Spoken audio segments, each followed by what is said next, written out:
partner? Will you tell them to make a letter? Women. And that was the point in my life where it opened up and I understood something about women in jail.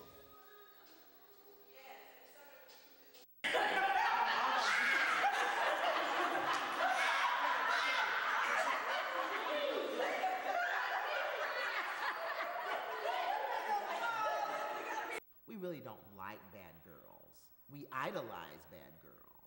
But when you're face to face with a bad girl, you want to pulverize that girl. You want her to disappear. You want to hurt her. You want to punish her even more for breaking some unnamed, unseen rules. I realized that there is a place in the world where people weep. The incarcerated woman lives there as well. And I thought, that's where I want to go and get these women, these crying, wailing, gnashing teeth women. I want to find a way to put them on stage and have them tell this public what's happening to them. So she convinced Mike Hennessy, the sheriff, to let her performance troupe leave jail and go to a professional performance run outside of jail. What this video is about, which was just kind of another one of these advocacy miracles. And this is a clip of one of her first professional performances called Life in the Concrete Jungle. And this is When I was 7, we moved to Hayes Valley Projects. And that's where I was introduced to the game.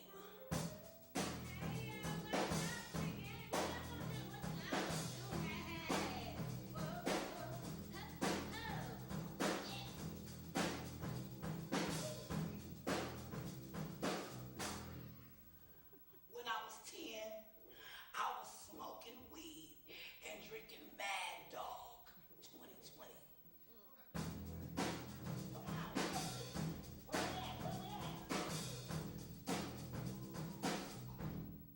I knew all the OGs. Bubba, Ham, and Spicy Mike. The Pimps. Johnny Clap.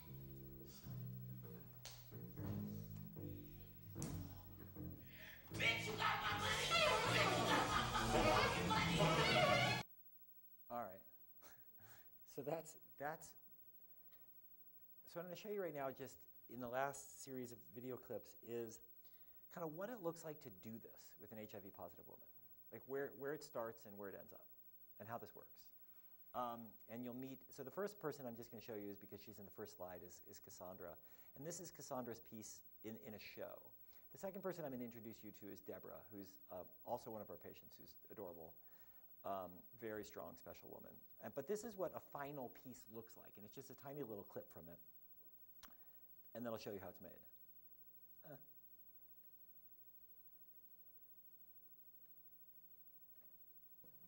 I was in jail, standing in line for a blood draw, glancing down at the list of things they were checking. My eyes stopped on 3 letters. HIV.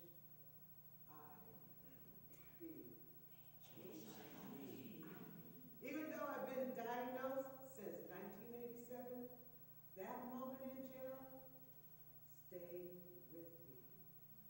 I have HIV. That was my name on that list of lab tests. Okay, that's just a little part of her much more complex, interesting kind of storytelling and piece. But it's just, none of the women were out about their HIV status. You know, some of them were out to very select individuals. All of the women in this performance project came out completely publicly about their HIV status. So I'm going to show you one more. This is Deborah, and this is Deborah's piece that she does in the final project, but then I'm going to show you how it was built or how it was made. Deborah's led a really intense life. Deborah has struggled with crack addiction for many, many years. Deborah has had intense childhood and adult abuse. Deborah was homeless at the time this project was being done. Deborah had a son who was shot in the Bayview and is paraplegic. On and on and on. And so Deborah's a very at-risk one of our patients, and also a total beautiful, articulate character. What she's talking about here is she just had her sister recently die, and she's had a lot of people in her life die, and she's basically speaking to the ghosts of all the people who have died in her life and acknowledging them, and finally bidding her sister kind of a farewell and of wishes in death. So this is Deborah's final piece.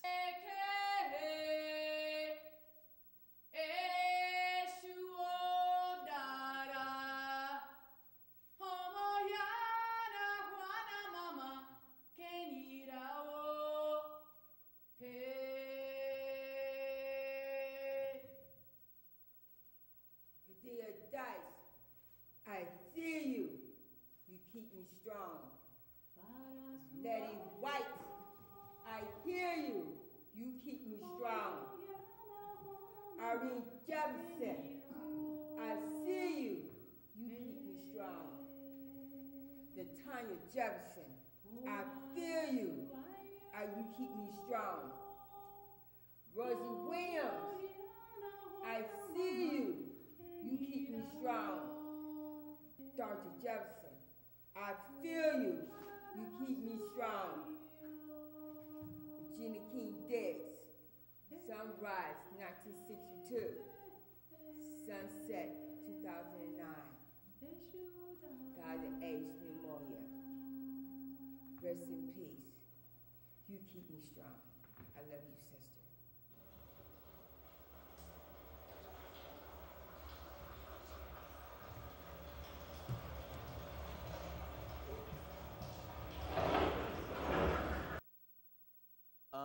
So I'm going to take you back in time a little bit to when Deborah first started writing stories and reading to us, and show you a little snip of her first story that she wrote and read, a little snippet of Rhodessa, and then Deborah practicing, to give you a sense of just what this project entails. This is my blood. This is my blood from my grandmother side when she was. Come on, Deborah. Wow. We can't hear you fast. You want to This is my blood from my grandmother's side when she was a slave, working on a plantation for the whites. Slow down. As Scream. as a maid, when she would have to go through the back door, washing iron white sheets and towels for the lady of the house. From sunup to sundown, she did until the owners of the house died. By this time, they were set free. Even when my mother was young, she had to pick cottons and selling them for 20 cents a bundle to just buy a dress and a pair of shoes. Somehow, this is how my blood comes from a long line of strong women that is independent, and now I have HIV. My strength comes from the experience of my great-grandmother and grandmother and mother. To overcome my blood, sometimes I cannot stand how I feel, but I look at it like I have to live with it for the rest of my life. And no matter what, I still rise above it. When I'm happy, sad, mad, angry, disliked it, hate it. But one thing, I'm living with it. I want you to name those women. Find out who their names are. Yeah, put their names in there. You know, my blood. Because it's great how you make a nice connection back to HIV and the strength that it gives you to deal with this because of where you came from. You know, so, yeah. This is my blood. This is my blood from my grandmother.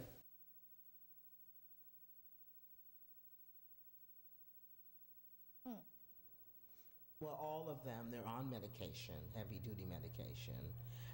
And their stamina, they build stamina, but at first it was very, very hard. Deborah, with Faye's help, Deborah has been learning to speak because Deborah was a very, very, very advanced crack addict. And crack will do something to the tongue where you're inaudible, you're inarticulate. And Faye, while I've been on the road, Faye's been having her write and having her read. So, and that's why everybody kind of yells at her. They feel like they can do it because we couldn't understand her when she first came. And last one. Jefferson. This is her practicing before the show. You keep me strong. Irene, the Tanya Jefferson.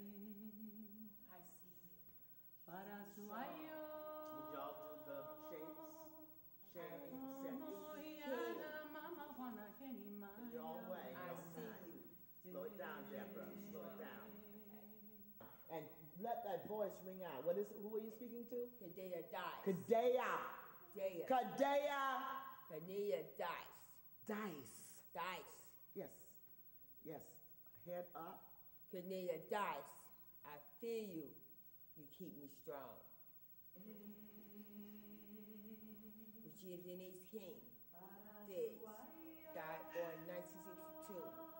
Died in 2010. 2009. Born, died of AIDS pneumonia. Love in peace. Rest in peace. I love you, sister. And Deborah, you've got to top yourself. You keep me strong. Ba-da-da-da-da-da. You keep me strong. Ba-da-da-da-da-da. You keep me strong. Ba-da-da-da-da. So there's a, and by the time you get to your sister, what is it? What do you say about your sister? She born in 1962. Died in 2009. AIDS and pneumonia. What was her name? Regina King Diggs. Regina King Diggs. Diggs. Sunrise. Sunrise. No, we do a church. Oh, yeah. Sunrise. Guys, 1909. Yes. 1909. So I'm just going to stop that there. And so you can look at Deborah as somebody who's really impaired from a lifelong history of trauma and crack addiction, or you can watch her in that practice like I do and be amazed by how strong she is tolerating what's going on. She has trouble speaking. She's talking about losing her sister. She's being yelled at by Rodessa. And she's got 13 women all around her watching her, and she is totally rising to the occasion, coming out publicly about her status and working through this so powerfully. And that's what it brings out in people. And this is the process. This is what, like, helping women recover from lifelong histories of trauma doesn't happen in a typical talk therapy session in a clinic. It happens in environments like this, or in environments that are based upon some of these same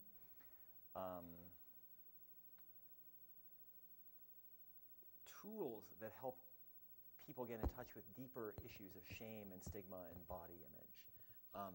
And I think the lesson that I'm trying to convey is that this is possible in a medical setting and in partnership with a community-based organization.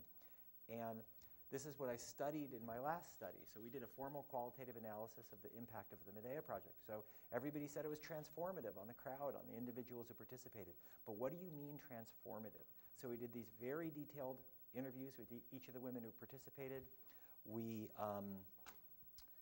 transcribed them, integrated them into a computer, coded them, and then in a research group with a qualitative analyst who was my mentor doing this, figured out what the impacts were. And the impacts were 5 things. It was developing sisterhood, catharsis from stigmatizing and secret experiences of HIV and trauma, self-acceptance, reframing who you are as an HIV-positive woman and a trauma survivor, developing safer and healthier relationships, and gaining a voice, meaning gaining a voice of activism beyond your own experience so that you can advocate for others who share your experience. And really interestingly, 4 of the 8 women in this study described either leaving or avoiding abusive relationships. And given the degree of trauma faced by this population and the paucity of real evidence-based interventions into trauma, this is a really big deal. To have an outcome of a study be that women are actually able to leave abusive partners with the support of a sisterhood of women who know their status, know their trauma, and with the self-efficacy and confidence to be able to leave.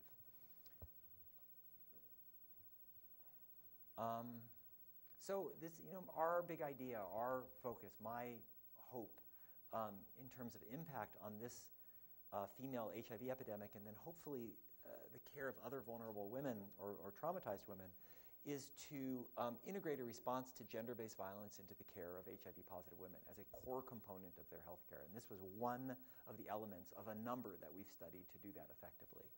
And the reason we know that it's necessary. There's high rates and poor outcomes of gender-based violence that we ourselves have documented.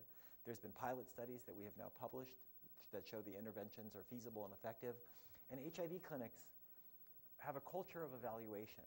The Ryan White-funded HIV clinics have multidisciplinary care and a lot of research going on. It's in a perfect milieu to evaluate this.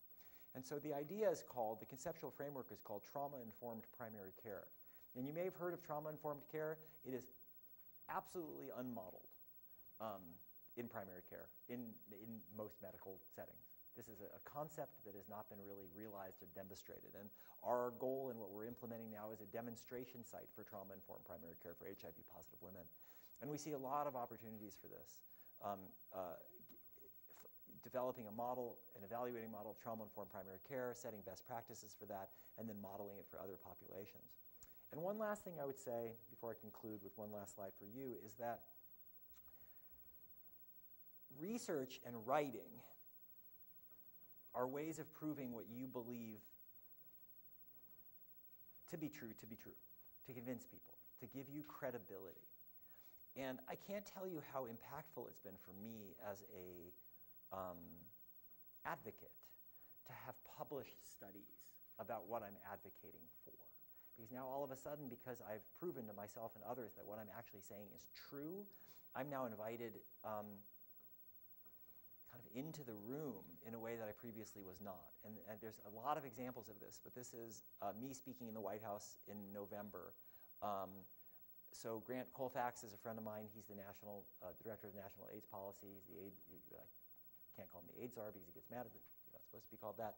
I'm now working with Lynn Rosenthal, who's the presidential advisor on violence against women. And there's a newly formed commission called the Presidential Working Group on the Intersection of HIV, AIDS, Violence Against Women and Girls, and gender-related health disparities. And it's not a coincidence that this presidential commission was announced in March of this year. This is an issue that is now very much becoming recognized.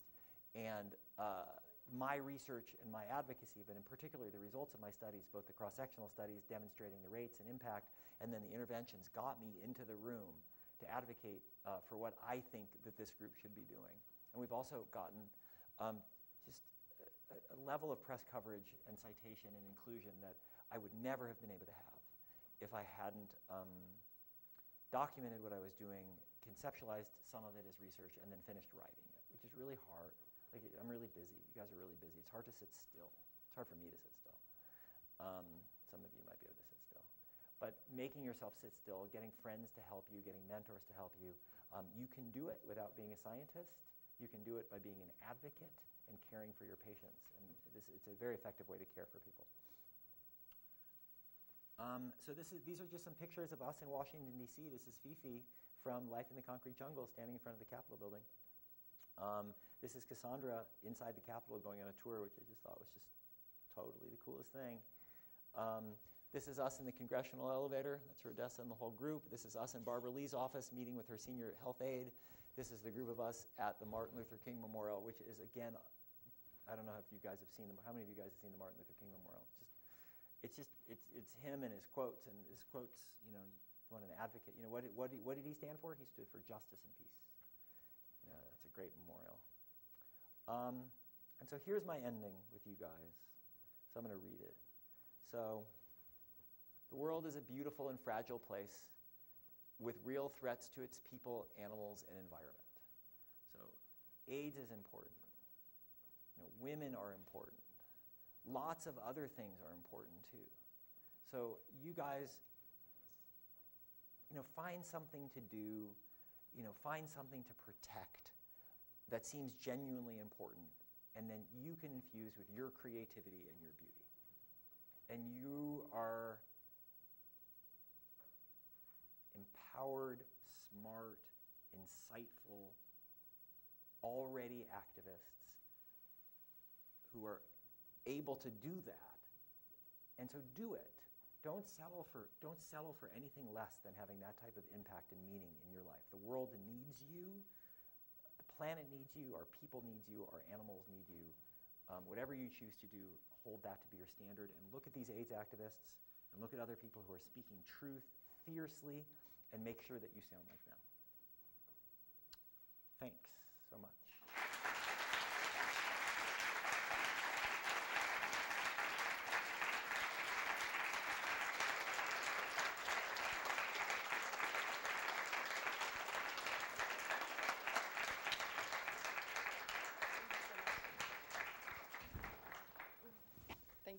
So I don't know what your timing is. I've gone over by some minutes, and so I think you might have stuff to do, but I'm yours privately or publicly for as long as you need me. So we have lunch set up, but maybe we'll do 5 minutes for questions. Do you have questions? Then you can talk on the side. Yeah, I'm available to anybody afterwards. And you can come to see clinic too. You guys, any of you are welcome to come to clinic. Coming to clinic is really